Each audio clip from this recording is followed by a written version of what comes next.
Good morning. So today we are discussing on our fourth case, that is fault occurring at the midpoint of line in a double circuit. Okay, so if I am drawing that, this is my alternator and alternator is connected through infinite bus bar, that is V angle 0 degree, through a double circuit line. So two lines are there, parallel double circuit line, two lines are there and it is connected.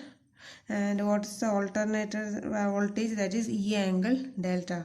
So this is the diagram for a double circuit parallel line. Okay, so what will happen if a fault occurs at the midpoint of the circuit? So here it is the midpoint. What will happen when a fault occurs? Okay, so if I am drawing the diagram, if I am drawing my diagram, equivalent diagram, then it will be the alternator have a reactance, that is XD, and the bus voltage here is E angle delta, and here there is a transmission line, here also there is a transmission line. I am assigning both as XL, line value XL, and it is connected to V angle 0 degree, infinite bus bar. Okay, so we are discussing on what happens if fault occurs at the midpoint, isn't it? So first we have to consider the pre-fault condition. Okay, so in order to consider pre-fault condition, phase 1, that is pre-fault condition.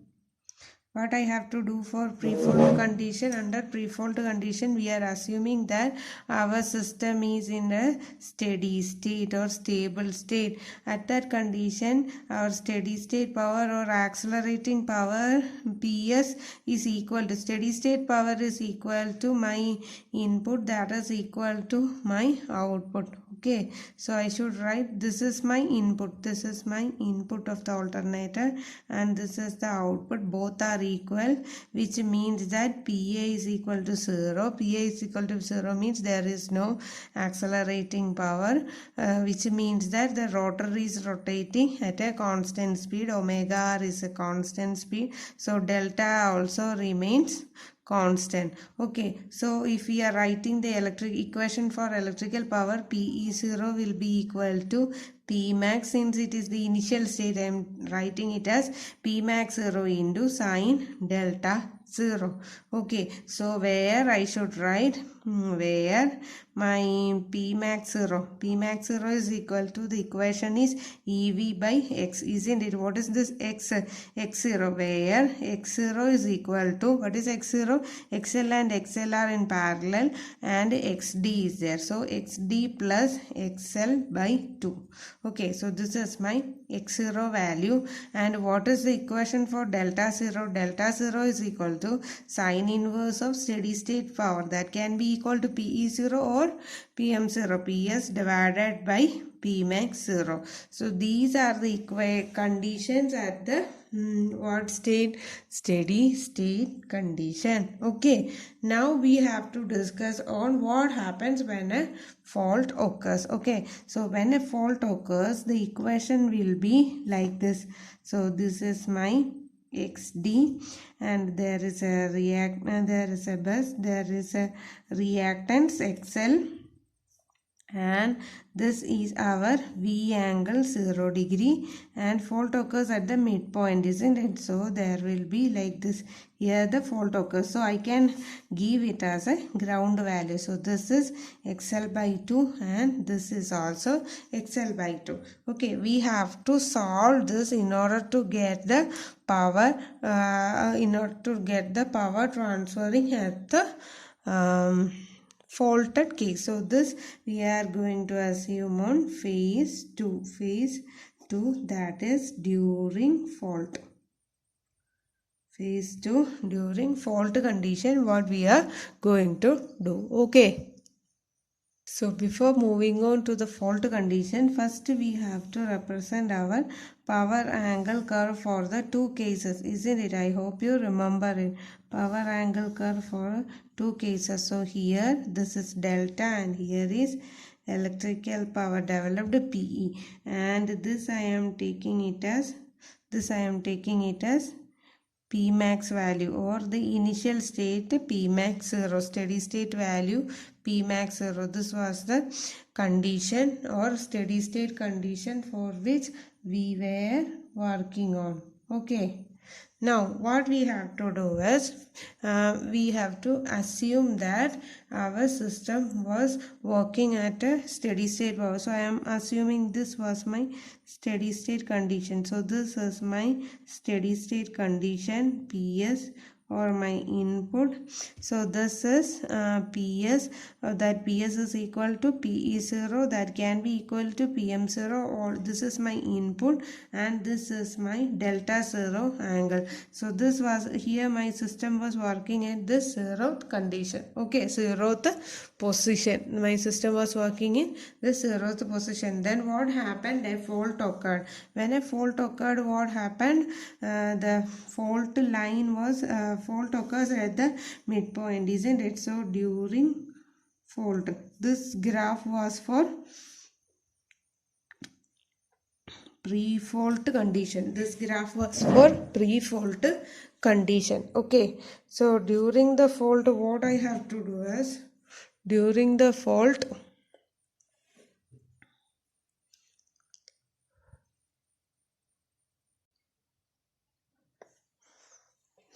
so during the fault, what is our condition? Our power is transferred like this. This is my alternator, this is XD, and this is XL, and here on XL. Okay, so this is grounded. This is the faulted condition, XL by 2, XL by 2. So the current, what is the net effect? Here it is like, if I am representing it, then it is like the fault is in a delta connection. We should say the fault is after the fault, the circuit is in a delta connection. What we have to do, we have to find out how much power is transferred from the source to the load. Okay, so here we have to simplify this. Okay, in order to simplify this, first I am going to convert this delta connection. So this is XL, this is XL by 2, and this is XL by 2. XL by 2, XL by 2. This value I have to convert it into an equivalent star connection. So here it is A, B and C. So what will be A? XA will be equal to, XA will be equal to product of this, that is XL into XL by 2, that is XL square by 2 divided by XL plus XL by 2. This is XL plus XL is 2XL. So which means that this and this will cancel, and that is equal to XL by 4 will be the value. What will be XB? XB is also between XL and XL by 2. So XL square by 2 divided by 2XL, that will be equal to XL by 4. And what about XC? XC will be XL by 2 into XL by 2, that is XL square by 4 divided by 2XL, that is equal to XL by 8. Okay, so if I am redrawing my circuit, then my circuit will be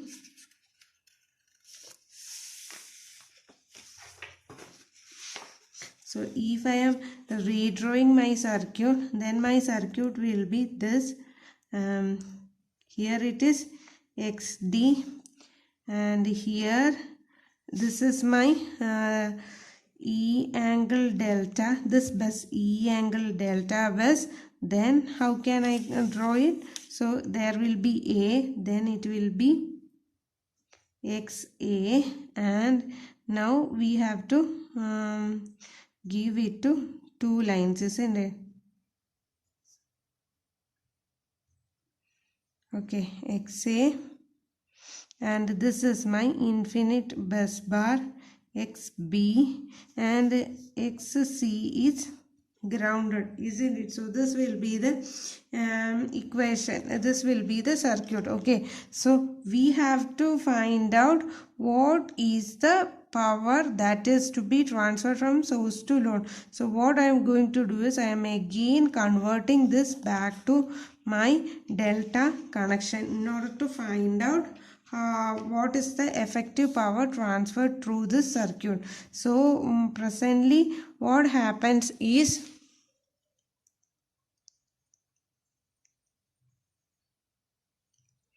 So if I am redrawing my circuit again, then I should say, if I am redrawing my circuit again, that is, here it will be um, a reactance, that is xd plus xa.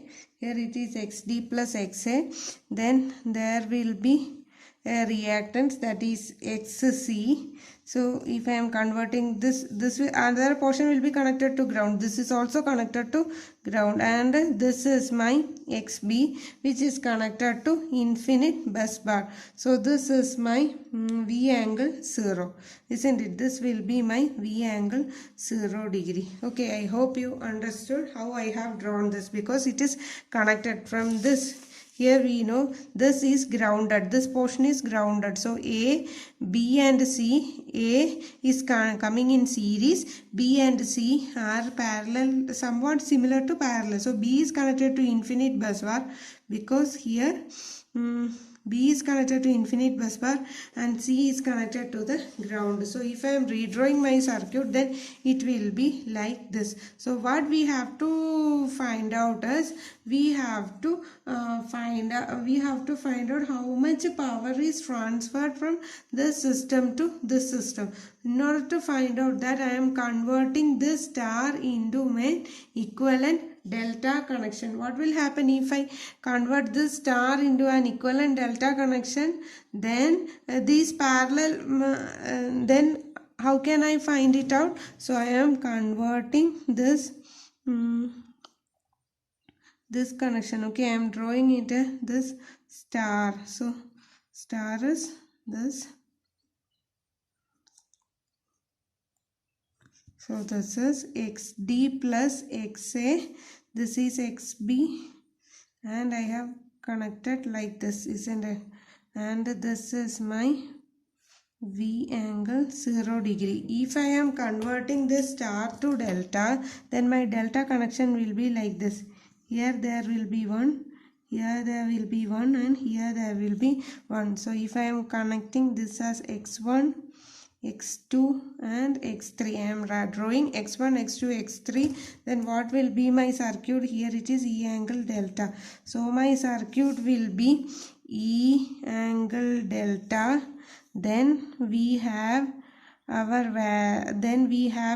reactance x1, and here we will have another reactance x2, and here we will have another reactance x3, and all will be connected like this. So this is V angle 0 degree. This will be your net input. So if I am redrawing it here, it will be E angle delta. Okay, so what will be the reactance between this line and this line? So we can take x1 as the reactance, x11 as the reactance between this line and this line. Okay, or this bus and this bus, transfer reactance, we can take it. So what we have to do is, we have to find out our x1. What is the x1 value? Here x1 value will be product of the combinations, isn't it? So what is it? xd plus xc into xd plus xc into xb plus xb into, this is xd plus xa, this is xc, xd plus xa into xb plus xb into xc plus xc into xd plus xa, that is a product of the combination divided by x1. So this is the opposite branch, xc. We have to solve this to find out our x1. Then what will be x1? x1 will be equal to, what is our xd? xd is xd itself, xd plus what is xa? xa is equal to xl by 4, isn't it? So xa is xl by 4 into xb is also xl by 4. So xl by 4 plus xb is xl by 4 into xc is xl by 8, isn't it? So xc is xl by 8, x plus xc is XL by 8 into, what is it, XD plus XC. XD plus XC is, XD plus XA. XA is XL by 4 divided by XL by 4, that is XC. XC is, XL by 8. So how can we solve this? So in order to solve this, we have to find it out as XD XL by 4 plus XL square by 16 plus XL square by, this XL by 8 I can take it, this XL by 8 I can take it. Okay, so if this is XL by 2,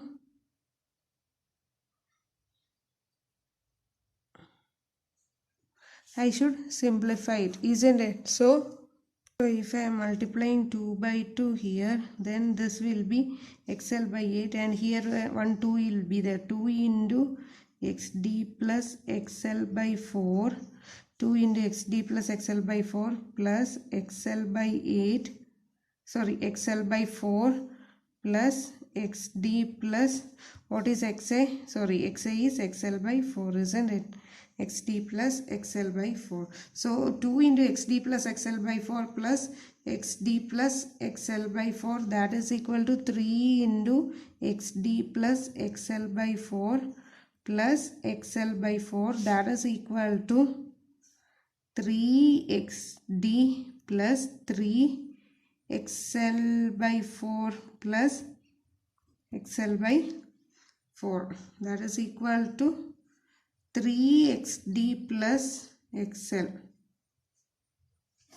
The value will be 3XD plus XL.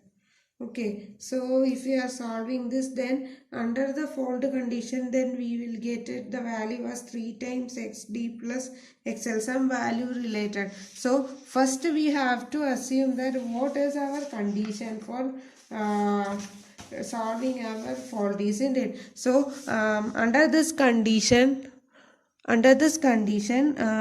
pre-fold condition, under the pre-fold condition, x0 was equal to, what is it? X0 was equal to XD plus XL by 2. So XD plus 0.5 XL. This was by condition. But here under the fault condition, or X1, under the fault condition, what will happen? That becomes 3XD plus XL. Okay, so which means that this x0 value is lesser than x1 value, or I can write it as x1 is greater than x0 value. So what is our P max 0? P max 0 is equal to EV by x0 value. Okay, so if x0 is lesser means, which means P max 0 value is greater than P max 1. So P max 0 value is greater than P max 1. So under the fault condition, we have to draw one more graph. Okay, so what will be the graph under the fault condition? So that is equal to P max 0 should be greater than P max 1, which means P max 1 should be less. So I am drawing some other graph.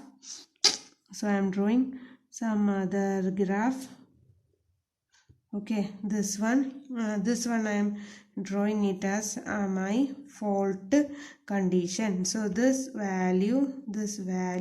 value is equal to P max 1. Maximum value is P max 1. Okay, so now what we have to do it is, we have to find out what happens when a fault occurred. So when a fault occurred, what happens is suddenly my power changed, my electrical power output change, so that at my angle delta, when the fault occurred, here delta 0, when the fault occurred, my system was working in. So when the fault occurred, what happened? My system switched back to this condition. Okay, here this graph under the fault condition. So what happened under the fault condition? My electrical power was reduced, which means that, what does it means here? Which means that under the fault condition, which means that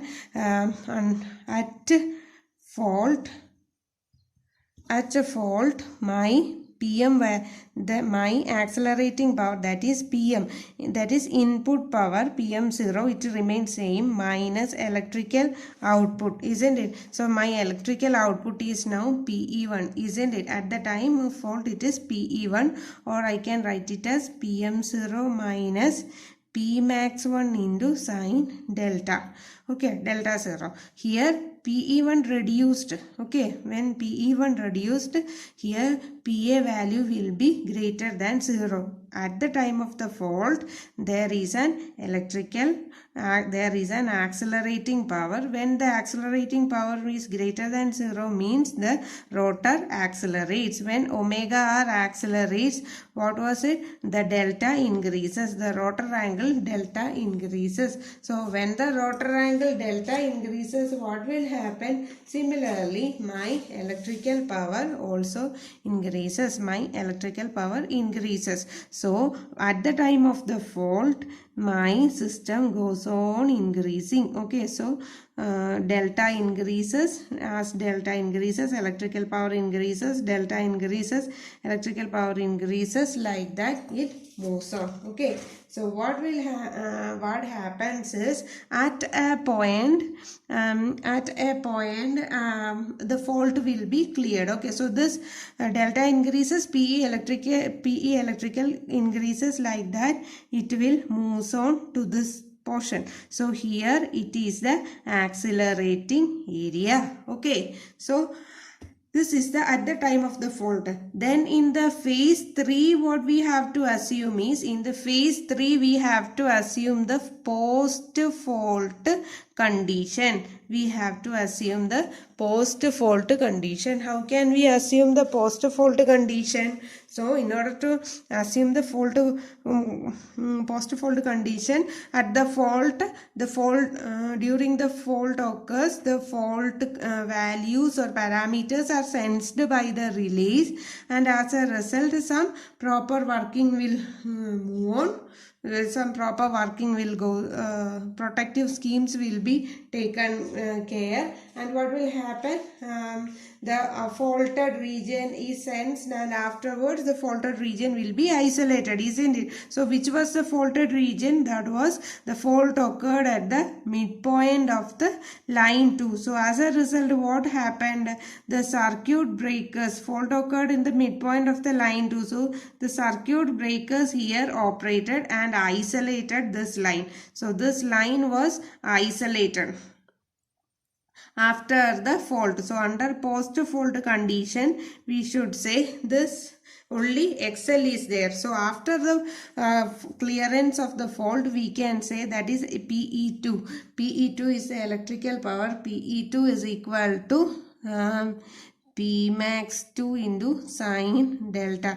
What is Pmax2? Where Pmax2 is equal to E and V remains the same, isn't it? EV by X2, where X2 is equal to, here XD plus XL. X2 is equal to XD plus XL. This is the present condition where X2 is equal to XD plus XL. Okay, so now we have to find out what happens when the fault occurs. Okay, what happens when the fault is cleared? So this is my new value X2. Okay, so again I am writing, before the fault it was XD plus half XL or 0.5 XL. So this was pre-fault condition. So this was the pre-fault condition. At the time of the fault, its value was 3XD plus XL, some value like 3XD plus XL. So at the time of the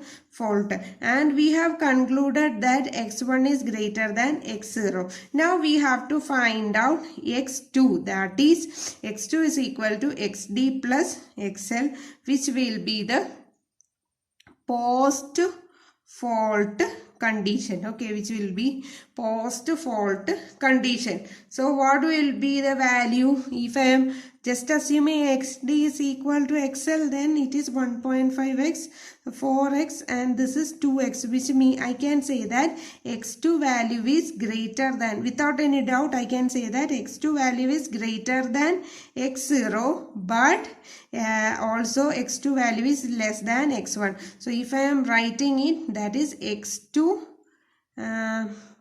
x1 is greater than x2 is greater than x0. This will be my condition. So if I am writing my p max, which means p max 0 is greater than p max 2 is greater than p max 1. So my p max 2, after the fault, my p max 2 lies in between p max 0 and p max 1. So I have to draw it in my graph. So how can I draw it? So this is p max 1 and this is p max 0. In between I have my p max 2 value. So if I am drawing this, so this is my p max 1. So what will happen after the at the fault condition, my electrical power decrease, and because of the accelerating power, delta increases and electrical power increased.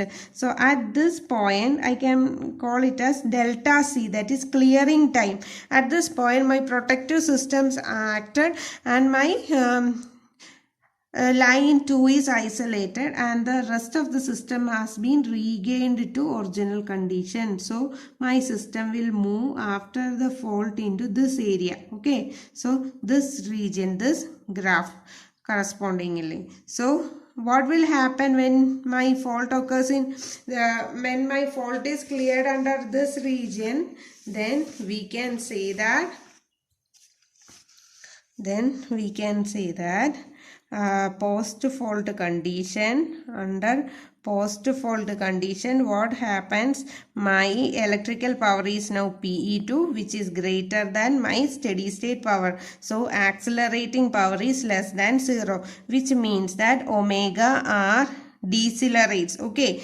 But due to inertia, what is due to inertia? If I am drawing the graph here, if I am drawing the graph for this, my delta, sorry, this is my delta and this is my t, what was it, and this is my omega r rotor. First my rotor was rotating at synchronous speed, then fault occurred. So this was my initial condition. So then fault occurred, what means accelerated, the rotor accelerated, okay. So this was my omega s, steady state rotating frequency and synchronous frequency. So my omega r increased. As a result, this was my delta 0. Because of this, what happened? Correspondingly, my delta was also increased. So that increase was exponential. Delta was also increased at this point, okay. So critical clearing time, okay. At the critical clearing time, what happened? My accelerating power was less than 0, which means that omega r decreases, decreases and it will come back. What will happen to this delta? This delta was constantly increasing, okay. Because of the inertia, the delta will still continue to increase, but the rate of increase decreases rapidly, okay. So the increase will come like this, and it will become a constant, okay. So it will move up to this angle. So this angle I can call it as delta m, delta max, and this was the critical not critical, this was the clearing angle, delta c.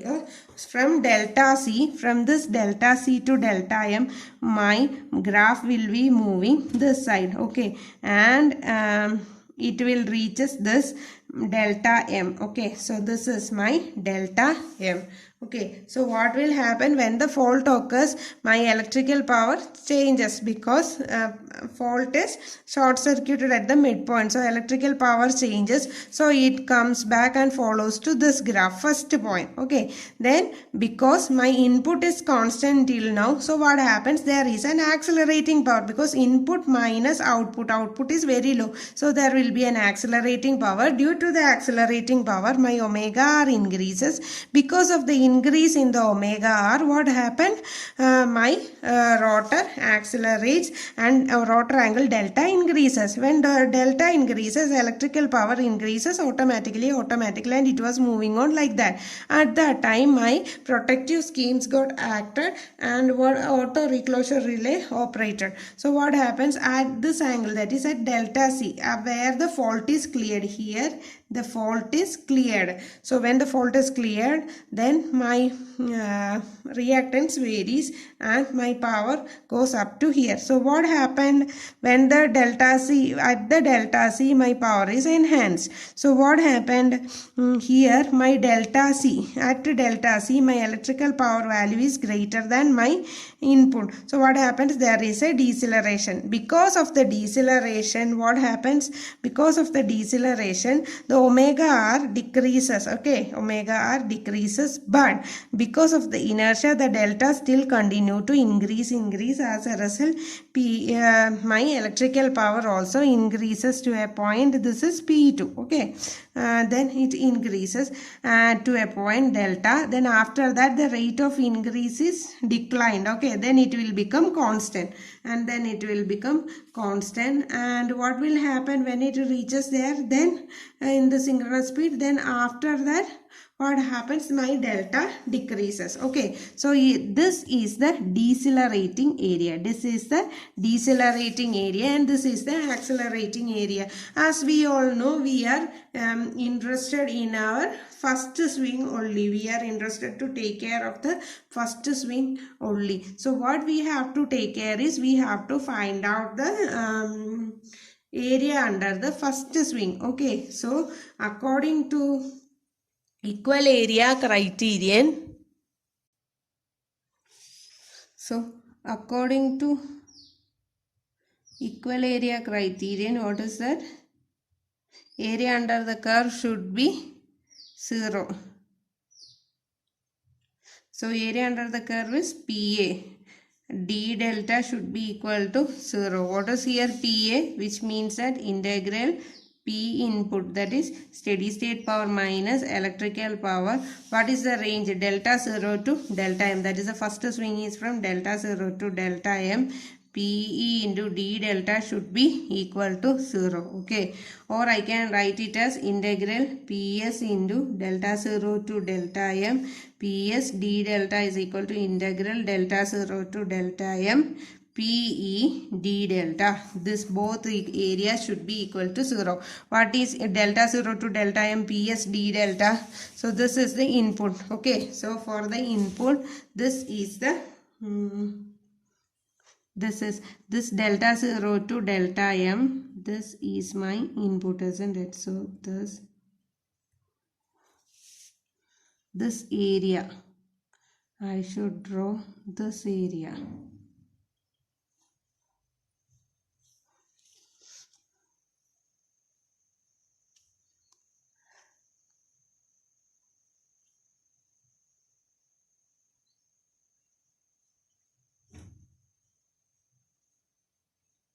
This is the area we have to consider. Okay, so what is delta 0 to delta m? Wait a minute, I have to take a paper.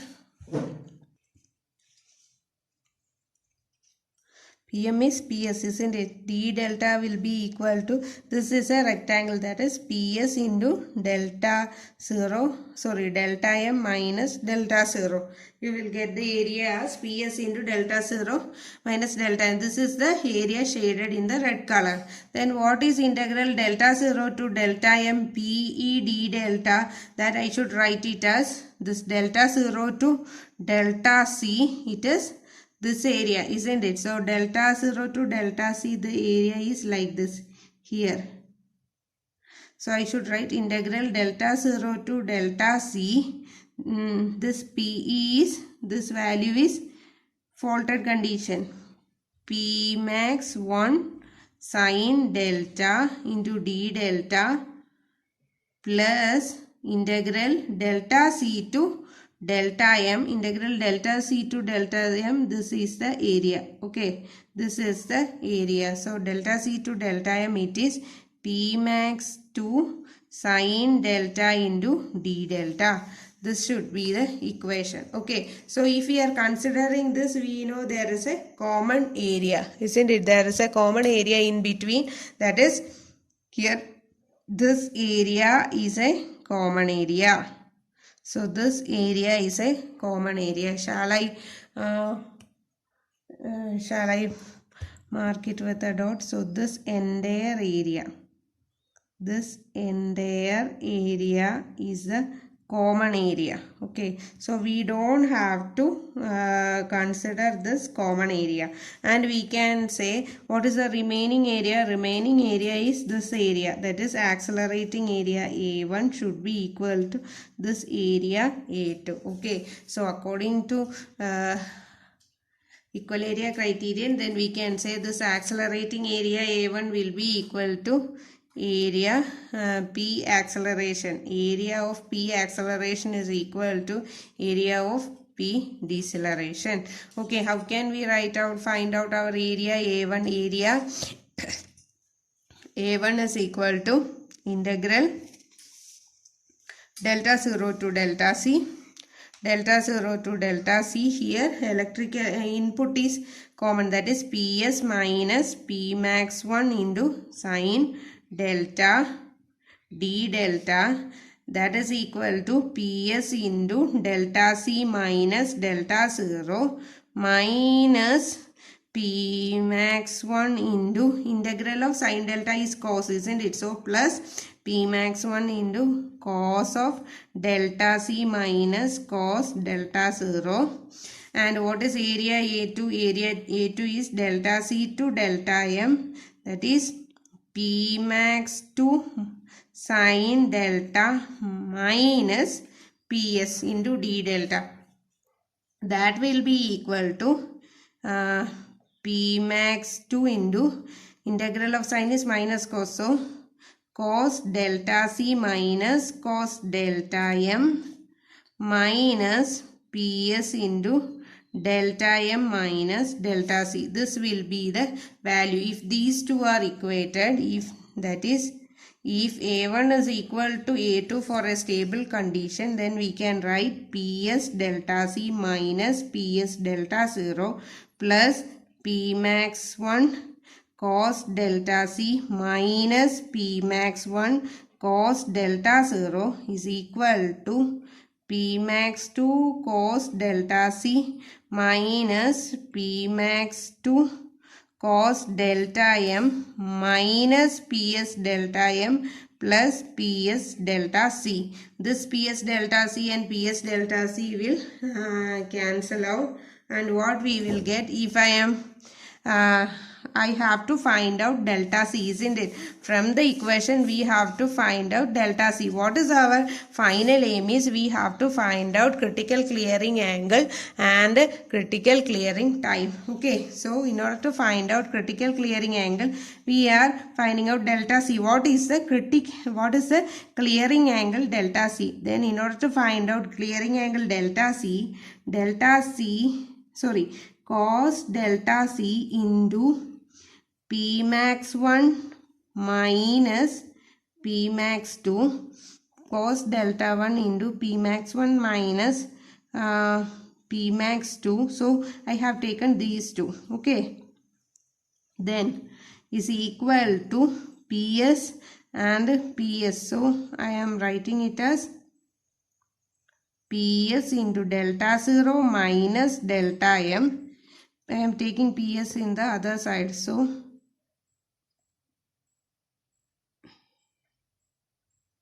PS into delta 0 minus delta M. So I have taken here and here also. Now what is the remaining term? That is plus P max 1 cos delta 0 minus P max 2 cos delta m. This was our equation. So in order to find out cos delta c, we will get P max 1 cos delta 0 minus P max 2 cos delta m. P max 1 cos delta 0 minus P max 2 cos delta m plus Ps into delta 0 minus delta m divided by P max 1 minus P max 2. Okay, this will be our equation to find out critical clearing angle delta C. Okay.